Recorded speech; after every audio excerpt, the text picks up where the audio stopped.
Umuhuza w'abarundi Edouard Nduwimana amenyesha ko mu byo bategerezwa kurangura ibice bigera ku 95% byarashoboye kurangurwa. Ibyo yabivugiye mu kiganiro ku bamenyesha makuru mu gihe yariko arashikiriza ibyashoboye kurangurwa mu kiringo c'imyaka 6 amaze ari umuhuza w'abarundi. Mu byo bagiye bararangura ngo hari ibibazo bimwe bimwe agiye bitaratorerwa umuti. Harimwo ikibazo kijanye n'amatongo ari mu kibanza fomi iriko irakoreramwo mu kwagura aho ikorera. Amadosiye ashikira mu rwego rw'umuhuza nabivuze yuko abari amadosiye atandukanye. Abari amadosiye amwe yoroha gutorera umuti n'ayandi usanga agoye bivanye n'ivo zitandukanye. Muti none nk'ivo zituma idosiye igora zibizire. Hariho nk'idosiye usanga ari urubanza rwacitse rukaba ntabanduka. Mugabo bigoye yuko ushobora kuja mu ngiro. No bana karero kamwe nka dossier novuga y'urubanza rwo muri Onatel aho abakozi bakorera Onatel bayiburanije baratsindira amafaranga arenga miliyaridi ngira ngo 6. Turagerageza kubumvikanisha mu isana amategeko navuga urubanza yo gwabaye ntabanduka rugacika ruja mu ngiro. Iyo utagiye mu ngiro naho haba kuraba kumvikanisha impande zibiri. Iyo dossier rero novuga yuko gushika n'ubu twaragerageje turabereka yuko Onatel no mu gihe uretse Onatel mu ngorane z'ubutunzi no muri situation imeze neza yishira hamwe ko rija kuri miliyari zishika 6 canke zirenga shamwe rya leta numva yuko barigiye kugara. Turagerageza rero kumvikanisha abo bahakora na Onatel ariko novuga yuko iyo dossier n'ubu usozereye ikiringo tutashobora kuyitorera inyishu ni imwe mu madossier novuga ahambaye muca mumva yuko ibirimwo ama enjeux menshi iba yotuma ishirame rya leta ryugara ariko kandi ku rundi ruhande urubanza rwacitse biba bisaba yuko urubanza nabwo rweza rukaja mu ngiro.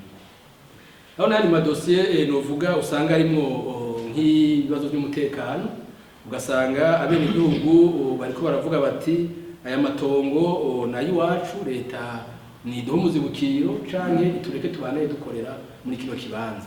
Dossier hagati y'ubushikiranganje ukwivuna abansi n'abene igihugu ku mudugudu.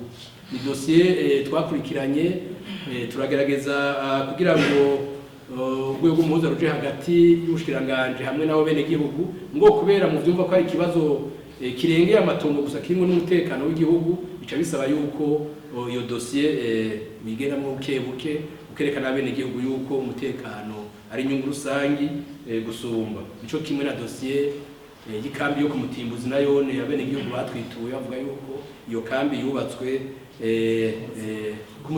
kumuzinda iyo kambi yubatswe mu matongo y'abene igihugu. Muri mwe ni ivyo rero leta rezi karaba kumwene igihugu nawe n'uwa leta rezi kavyiga bukebuke ikabaronderera handi baja hisunzwe amategeko ngose amadosiye uheza ngo ugende ko gihutihuti ko yaba harimo ibibazo by'umutekano w'abene igihugu.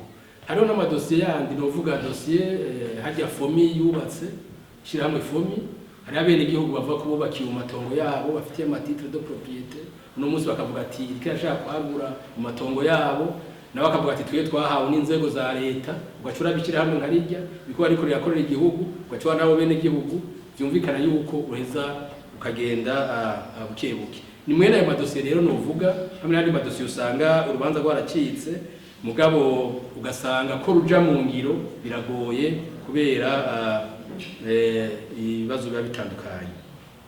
Ikibazo yabajijwe n'amenyesha makuru cerekeye iyo umuhuza agiye mu mabanga canke ayavuyemwo ategereza kwerekana amatungo yiwe afise.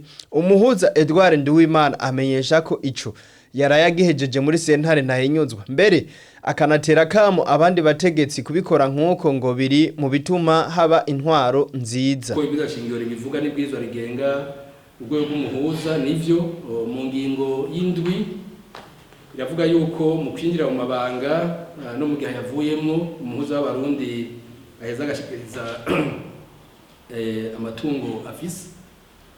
Nagira ndamenyeshe ko twabikoze cyo kuba twaragikoze amatungo dutunze twarashikirije kuva tugitangura amabanga n'ubu mbere yo kuyasozera ejo ku munsi wa mbere twagiye muri sentare ntahinyuzwa kuba dushikirize amatungo dufise.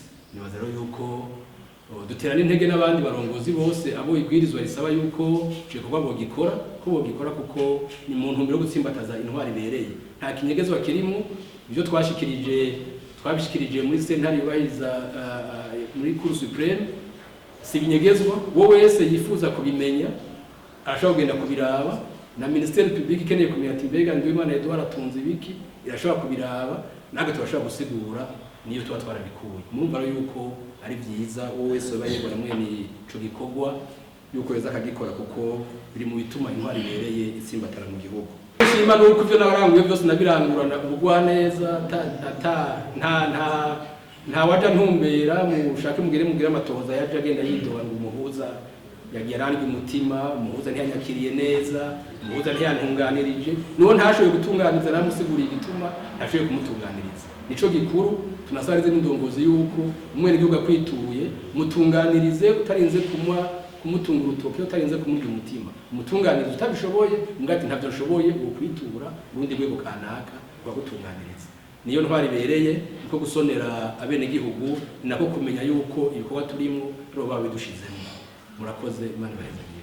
Tworangiza tubamenyesha ko Edouard Nduwimana yari yatowe igenekerezo rya 22 Munyonyo umwaka wa 2016 ikiringo ciwe agisozeye imyaka 6 irumanye neza nkuko itegeko ribivuga.